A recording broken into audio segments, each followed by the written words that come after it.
नमस्कार। मैं संजीव कुमार आज गुरु नानक का रूहानी उपदेश इस अद्भुत पुस्तक के दूसरे अंश को संक्षेप में प्रस्तुत करने का प्रयास कर रहा हूँ। राधा स्वामी सत्संग व्यास और संकलन करता है J.R. पुरी। संसार से प्रस्थान। पुरातन जन्म साखी के अनुसार जब नानक अपने वृद्ध अवस्था में प्रवेश किए तभी आपने संसार से प्रस्थान करने का विचार कर लिया। लहना को अपने स्थान पर नियत करके उनको अंगद नाम दिया, अर्थात लहना मेरा ही अंग है। उन्होंने सभी को धीरज रखने को कहा और उपदेश किया कि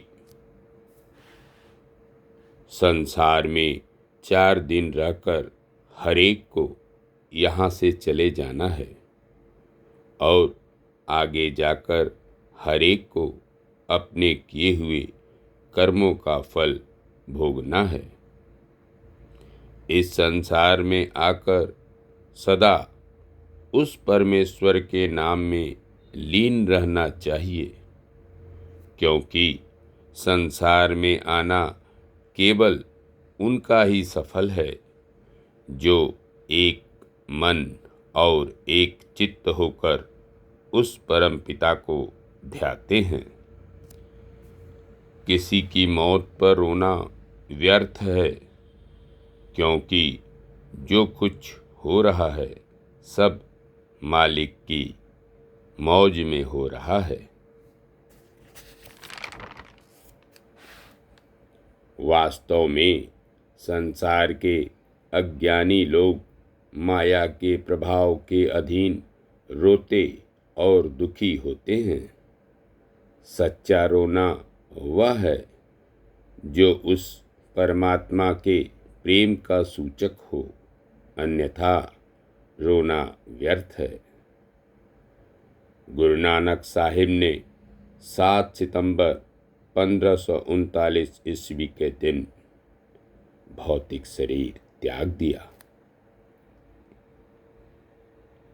गुरु साहिब ने बताया कि मनुष्य केवल इसलिए संसार में नहीं आया कि वह पशुओं की तरह पैदा होकर खाए पिए और यहाँ से चला जाए। 84 लाख योनियों के अनंत प्रसार में केवल मनुष्य को ही यह महिमा दी गई है कि वह जन्म मरण के निरंतर चक्र को तोड़कर अपनी आत्मा को इससे आजाद कर ले। यह रचना 84 लाख योनियों का एक बड़ा जेल खाना है, जिससे बाहर निकलने का केवल एक ही दरवाजा है। वह दरवाजा मनुष्य जन्म है। गुरु अमरदास जी कहते हैं कि परमेश्वर रूपी अनमोल रत्न मनुष्य शरीर में ही प्राप्त होता है, परंतु मनमुख लोग यह बात मानने के लिए तैयार नहीं होते कि मनुष्य का शरीर ही असली हरि मंदिर है। शरीर में बैठा प्रभु हमें नजर नहीं आता, क्योंकि हमारा ज्ञान ध्यान केवल शरीर के 9 द्वारों तक सीमित है। ये 9 द्वार सांसारिक कारोबार के लिए है। वह सर्वशक्तिमान परमात्मा इंद्रियों से अतीत और निर्लिप्त है। वह इन 9 द्वारों और मन व बुद्धि के मंडलों से परे और ऊपर है। जब हम उसकी अपनी कृपा से शरीर के अंदर लगे 10वें दरवाजे में दाखिल हो जाते हैं तो उस अलख प्रभु को अपने अंदर ही लख लेते हैं। आदि ग्रंथ पृष्ठ संख्या 1039। रूहानी ज्ञान। गुरु नानक साहिब के उपदेश का मूल तत्व है कि मनुष्य अपने अंदर ही परमात्मा के दर्शन कर सकता है। यह निजी अनुभव सभी प्रयत्नों और इच्छाओं की पूर्ति या मंजिल है।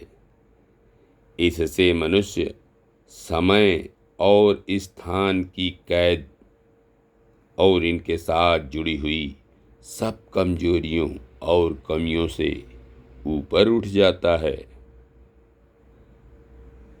समय से मुक्त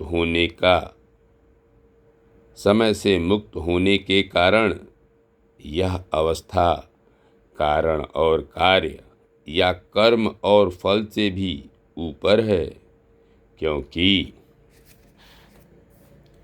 कर्म और फल का वास्तविक अर्थ ही यह है कि एक समय में किया गया कर्म समय पाकर फल देता है, परंतु जो जीव समय की सीमा से ऊपर उठ जाता है वह अपने आप ही कर्म और फल की सीमा से भी ऊपर उठ जाता है। परमात्मा को अंदर प्राप्त कर लेने के इस निजी अनुभव को ही रूहानी अनुभव या रहस्यवादी अनुभव की संज्ञा दी गई है। इस अवस्था में परम आनंद की प्राप्ति, आश्चर्यमय सुंदरता और अद्भुत शांति का अनुभव होता है। गुरु रामदास जी ने भी संकेत किया है कि जब शरीर के 9 द्वार बंद करके 10वें दरवाजे में दाखिल हो जाते हैं तो इंद्रियों के भोग फीके लगने लगते हैं और अंदर ऐसे आनंददायक अमृत की प्राप्ति हो जाती है जिसको पाकर मन और आत्मा सदा के लिए शांत हो जाते हैं। 9 दरवाज 9 दर फीके, रसु अमृत 10वें चुईजे। आदि ग्रंथ पृष्ठ संख्या 1323।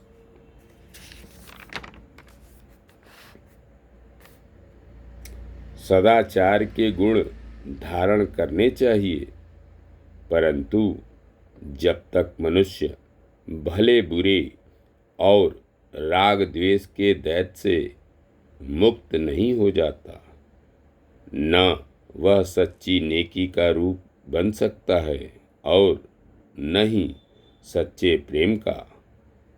सारी बुराई की जड़ द्वैत या अहंकार है।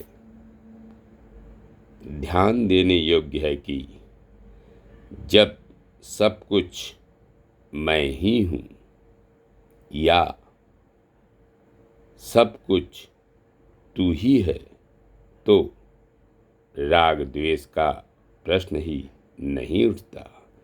धन्यवाद। नमस्कार। शेष अगले अंक में।